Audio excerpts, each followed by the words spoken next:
Hey guys, Richard here. Another beautiful day. It's a Friday today. I haven't made any videos all week. I went out with my buddy Ron, and we went for a ride on Monday. And we were out at Bomboyet Park, a new park that we started going to do some off-road riding. Had a really good time there.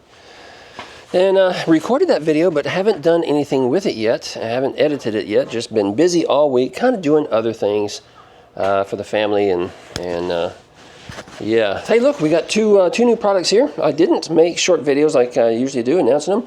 This is a Sisygad,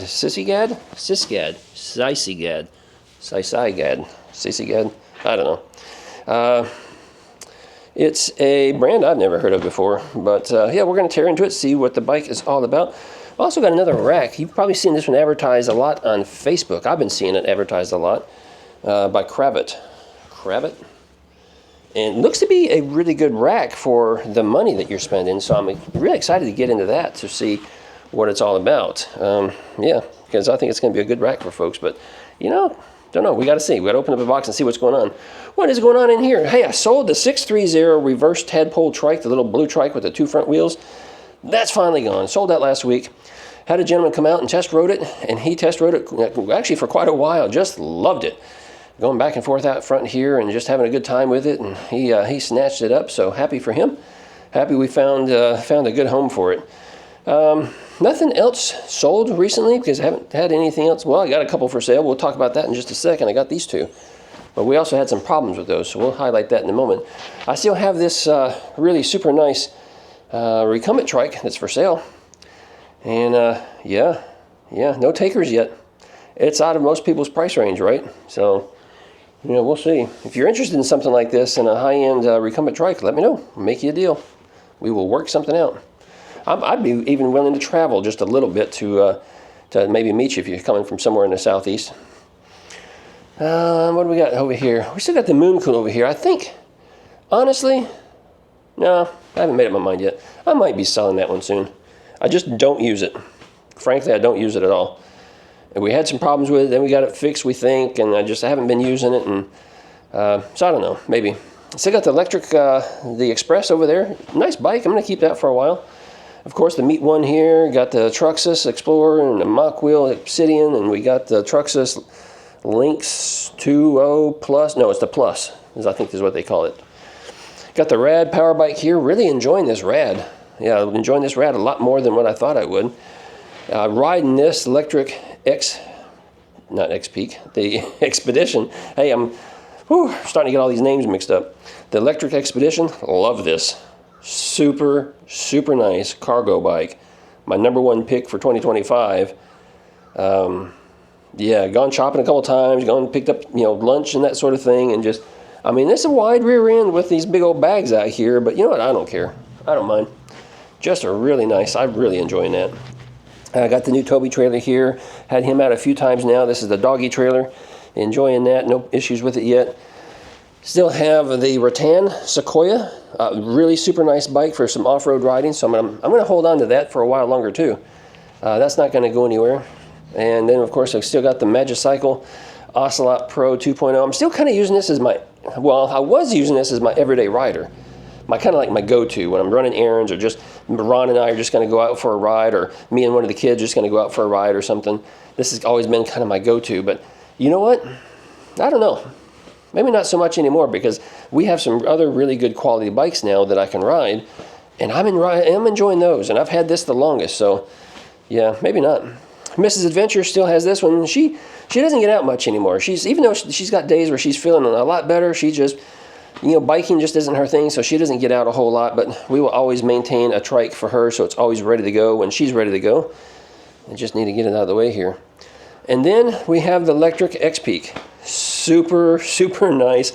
You know, I don't think I've done I've done a review. I took it out and did some off-road riding and done a mini review at the end. But this is super nice. In fact, this is the one I took out again this past Monday when I was out with my buddy Ron, and we were out riding, doing some trail riding.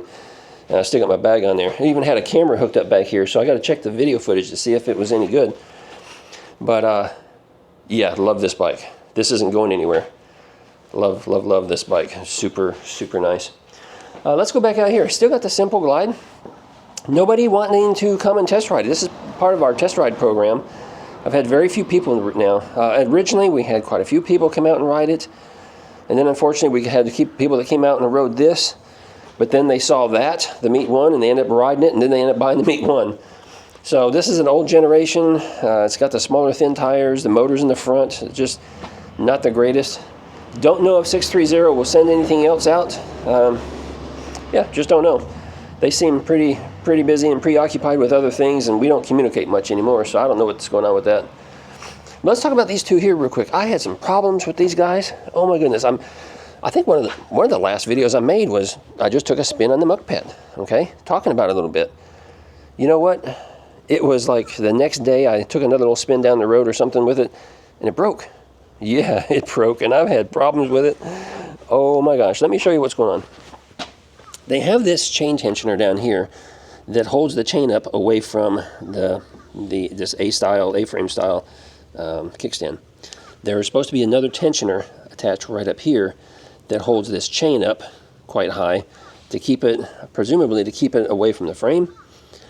And these cheap little plastic tensioners, the one up here shredded. The problem is because the chain moves up and down the cog, you know, it moves about that much. And then you got this tensioner right here that's really thin, that it wasn't enough room for this tensioner to slide and move back and forth effectively. And so it was rubbing on the side. So in other words, the chain here was off on the side over here, not on the teeth that it's supposed to be riding on. And I didn't realize it, and it just shredded this thing, and it started causing all kinds of problems. I looked and looked and looked and tried to find another tensioner, couldn't find one online, couldn't find anything, tried several just to get it to work, couldn't get anything to work. Finally, we took it off completely. So now what we have is we have the chain that is riding up here real close to the frame, and I'm in like, what's third, fourth gear or something. But even when I'm all the way down, you know, the chain rides really close. I mean, we're like a half-inch away or something. But testing it out, you know, riding it around quite a bit now, you know, several miles just testing it, the chain hasn't hit. So my solution to this is I took the tensioner off completely. Even though it's really close, it hasn't rubbed, it hasn't hit. I mean, it hasn't even marred up the paint or anything. It just hasn't done it. Now, if I was going to go across the grass a lot where that chain would start bouncing more, then yeah, we'd start getting chain slap, and that'd be a problem. But for now, I'm letting it go as is because there's no parts available to fix it. So, disappointing. The shifter was broke up here too. We started having all kinds of problems with the shifter, and so I ended up buying a new shifter and installing it. I actually made a video about it, but the very end of the video really got messed up, and I didn't realize it until I went back and I started editing the video, and I couldn't use it. I just couldn't use the video at all, and so the whole thing got trashed, but I made a video replacing that shifter. So between the shifter getting replaced, the tensioner going out, the derailleur, of course, had to get readjusted. It's a pretty basic cargo-style bike with no accessories. But yeah, somebody's going to like it. I've actually had two people reach out to me already interested in buying it, so we'll see. Then let's talk about Happyrun. I did not give the company a very good review when I made my review video here about a week and a half ago. It's just there's a lot of little things going wrong with it. The shifter was bad. The button came in broke. Shipping damage, not their fault. They did get me a button. It took a little time. But then the shifter wasn't working at all either. So I went ahead and replaced that shifter. And I tell you what, I had a really hard time getting it adjusted. In fact, gears 3 and 4 still kind of, they're not fine-tuned yet, and I cannot get it tuned for gears 3 and 4 no matter what I do. Just haven't been able to do it. So I'm not sure what's going on there, but I'm done with it. I'm not doing it anymore. I mean, it works fine. It rattles a little bit on gears 3 and 4, but as fast as what this thing goes, people are going to probably leave it in gear 7 anyway. And also the blinkers were missing when we received it, and we never received those. The company didn't send them out. But anyway, I mean, it's running fine now. It's just gear 3 and 4 rattles a little bit, but everything else works. It's fine. It's up for sale. 40 amp hours worth of battery. Nice, comfortable bench-style seat here, so somebody's going to enjoy it. I don't care for the NFC card thing, because every time I got to ride it, look, I just rode it a few minutes ago, and I'm think I still have the card in my pocket, so I'm going to lose. You do get 2 of these NFC cards, so you got to push the button Push the button and hold it. But it's locked, so you got to use this card to unlock it. There we go. Now we can ride it. Just, yeah, you know, I guess it's a nice little security feature.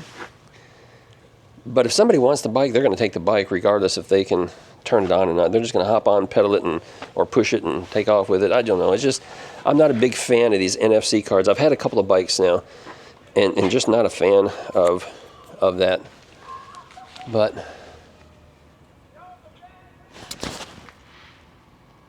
I hear screaming down there. Oh, I think they're just playing. Yeah, sounds like they're just laughing now. Yeah. But anyway, so yeah, so that's what's going on. And that's it. So now you're updated on everything I got in the garage. Oh, there's still, what do I have at Ron's house? I still have something at Ron's house. The Ingway Engine 2.0. Man, I need to get that bike back. It's a nice bike to ride, and he's had it for months, and because I was out of space, so I need to get that bike back. I got another one being delivered today. I can announce that to you. It is the Happyrun Alpha. So it's Happyrun's mid-drive bike. So I'm looking forward to getting that and getting familiar with it. Not a huge fan of mid-drive bikes, if you're familiar with them. They got lots of power, which is great, but they have so much power that you have to be careful with how you ride it. And you constantly have to shift up and down with the gears. Even you can't just use the throttle to take off and go, because just hitting the throttle, taking off and go provides way too much torque to it, and it can strip out the gears on the motor. And so you really have to take off nice and slow in a low gear. And in fact, it's my understanding that they have their throttle turned off initially. So you can't start it with the throttle. You have to be in motion, moving along before the throttle starts to respond. I mean, that's just how quirky those mid-drive motors are. And it's not just theirs, that's how all of them operate. So a little different, but yeah, I'll be bringing you lots of videos on that. So if you're interested, make sure you subscribe and watch for those videos. Guys, that's going to be it for this one. Give me a thumbs up, ask any questions down below. I'll see you guys in another video real soon. Ride responsibly, ride safe.